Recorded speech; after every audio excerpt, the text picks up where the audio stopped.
ಎಲ್ಲರಿಗೂ ನಮಸ್ಕಾರ. ಪೂಜಾ ಅಡುಗೆ ಮನೆಗೆ ಸ್ವಾಗತ. ಇವತ್ತು ನಾನು ಹಣ್ಣು ಬದ್ನಿಕಾಯಿ ಉಳ್ಳಾಗಡ್ಡಿ ಕೂಡಿಸಿ ಚಟ್ನಿ ಕುಟ್ಟೀನಿ.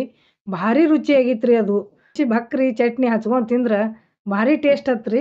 ಅದು ಹೆಂಗೆ ಮಾಡೋದಂತ ನಿಮಗೂ ಹೇಳ್ಕೊಡ್ತೀನಿ ಬರ್ರಿ. ಈಗ ಚಟ್ನಿ ಕುಟ್ಲಿಕ್ಕೆ ಬೇಕಾಗೋ ಸಾಮಗ್ರಿಗಳು ರೀ: ಒಂದು ಹಣ್ಣು ಬದ್ನಿಕಾಯಿ ತೊಗೊಂಡಿನಿ, ಒಂದು ಉಳ್ಳಾಗಡ್ಡಿ ತೊಗೊಂಡಿನಿ, ಒಂದು ಸ್ವಲ್ಪ ಹುಣಸೆಹಣ್ಣು, ಒಂದು ಸ್ವಲ್ಪ ಬೆಲ್ಲ, ಖಾರ ಪುಡಿ, ಶೇಂಗಾ, ಜೀರಿಗೆ. ಈಗ ಬದ್ನಿಕಾಯಿ ಸಣ್ಣಗೆ ಹೋಳು ಹೆಚ್ಕೋಬೇಕ್ರಿ. ನಾ ಸಣ್ಣಗೆ ಎಲ್ಲಿ ಹೆಚ್ಕೋತ ಕೂಡ್ಲಿ ಅಂತ ಹೇಳಿ ಸ್ವಲ್ಪ ದಪ್ಪ ದಪ್ಪ ಹೆಚ್ಚಿನ್ರಿ. ಹೆಚ್ಚಿ ಚಾಪರ್ದಾಗ ಹಾಕಿ ಸಣ್ಣ ಮಾಡೀನಿ. ಈಗ ಉಳ್ಳಾಗಡ್ಡಿನೂ ಒಂದ್ರೊಳಗೆ 4 ಹೋಳು ಮಾಡೀನಿ. ಮಾಡಿ ಎರಡೂ ಕೂಡಿ ಚಾಪರ್ಗೆ ಹಾಕಿನ್ರಿ. ಹಿಂಗೆ ಸಣ್ಣಗೆ ಜಗ್ಗಿನ್ರಿ. ಅದು ಸಣ್ಣಗೆ ಆಗ್ಯದ ಈಗ ಅದು. ಈಗ ನಾವೇನು ಮಿಕ್ಸರ್ಗೆ ಹಾಕ್ತೀವಿ ಸಣ್ಣ ಆಗ್ತದ ಬಿಡು ಅಂತ ಅನ್ನಂಗಿಲ್ರಿ. ಅದು ಅವು ಉಳ್ಳಾಗಡ್ಡಿ ಸಣ್ಣಗೆ ಹಾಕಿದ್ರೆ ಕೌಂಚ್ ನಾರ್ತದ್ರಿ. ಅದು ಅದ್ರ ಸಲುವಾಗಿ ಸಣ್ಣ ಮಾಡಬಾರ್ದ್ರಿ. ಅದು ಚಾಪರ್ದಾಗೆ ಸಣ್ಣ ಮಾಡ್ಕೋಬೇಕು, ಇಲ್ಲ ಸಣ್ಣಗೆ ಇಳಿಗಿಲಿ ಹೆಚ್ಚಬೇಕು. ಹೆಚ್ಕೊಂಡು ಒಂದು ಮಿಕ್ಸರ್ ಪಾತ್ರೆ ತೊಗೋಬೇಕ್ರಿ.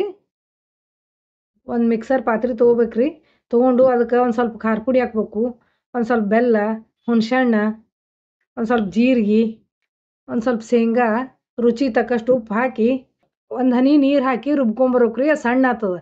ಈಗ ಹೋಳುಗಳು ಹಾಕಬಾರ್ದು, ಬರೀ ಹಾಗೆ ರುಬ್ಕೊಂಬರ್ಬೇಕ್ರಿ. ಜೀರಿಗೆ ಅದೆಲ್ಲ ಸಣ್ಣಾಗಿ ಟೇಸ್ಟ್ ಆಗ್ತದದು. ಆಮೇಲೆ ಅದು ರುಬ್ಕೊಂಬಂದು ಇಟ್ಕೊಂಡು ಇವು ಹೋಳುಗಳು ಹೆಚ್ಕೊಂಡಿರ್ತೀವಲ್ರಿ ಅವು ಹಾಕಬೇಕು.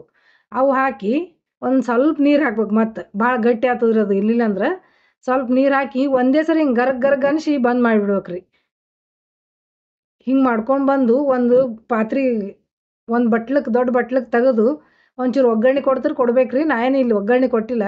ಬಿಸಿ ಅನ್ನದ ಕೂಡ ಹಾಕ್ಕೊಂಡು ತಿಂದರೂ ರುಚಿ ಹತ್ತದ್ರಿ ಅದು. ಆಮೇಲೆ ಬಕ್ರಿ ಕೂಡನೂ ರುಚಿ ಹತ್ತದ, ಚಪಾತಿಗೂ ಚಲೋ ಹತ್ತದ್ರಿ.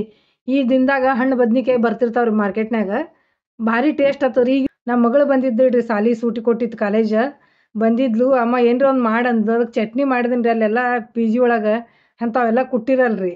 ಅದಕ್ಕೆ ಅದು ಮಾಡಿದೆ. ಬಿಸಿ ಬಿಸಿ ಭಕ್ರಿ ಚಟ್ನಿ ಹಚ್ಕೊಂಡು ತಿಂದ್ರೆ ಭಾರಿ ಟೇಸ್ಟ್ ಹತ್ರಿ. ಹುಡುಗರಿಗೆ ಏನೂ ಗೊತ್ತಿಲ್ಲರಿ ತಿನ್ನೋದು. ಈ ಥರ ಮಾಡಿಕೊಟ್ರೆ ಭಾಳ ರುಚಿ ಹತ್ತದ ನೋಡ್ರಿ ಅದು. ನೀವು ಒಮ್ಮೆ ಮಾಡಿ ನೋಡಿರಿ. ರುಚಿ ಹತ್ತಂದ್ರೆ ಕಮೆಂಟ್ ಮಾಡಿರಿ, ಸಬ್ಸ್ಕ್ರೈಬ್ ಮಾಡಿರಿ, ಶೇರ್ ಮಾಡಿರಿ.